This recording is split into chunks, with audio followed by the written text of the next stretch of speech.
বাংলা সাহিত্যের ইতিহাসে চট্টগ্রামের রোসাং রাজসভার অবদান ছিল উল্লেখযোগ্য। মধ্যযুগে সেই সমাজ ও সাহিত্যের আজকের আলোচনার বিষয় রেখেছি আরাকান রাজসভার কাব্যচর্চা সম্পর্কে। বাংলা সাহিত্যের ইতিহাসে চট্টগ্রামের রোসাং রাজসভার বিপুল অবদান ছিল। বিষয়টা একটু ব্যাখ্যা করবেন? রোসাংয়ের রাজবংশ ছিল মগ, তাদের মাতৃভাষা ছিল আরাকান।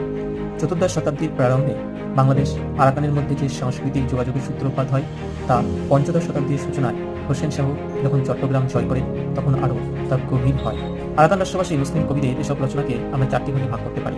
এক, অনুবাদ সাহিত্য, যেখানে আরবি ফার্সি লোককথা কাব্য ও গল্প অবলম্বনে রচিত। দুই, রাধাকৃষ্ণ লীলা বিষয়ক পদ বা পদাবলী সাহিত্য।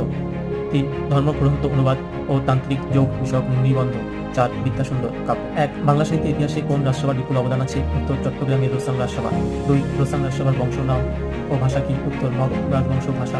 কয়েকজন আরাকান রাজসভার কবি ও কাব্যের নাম যেমন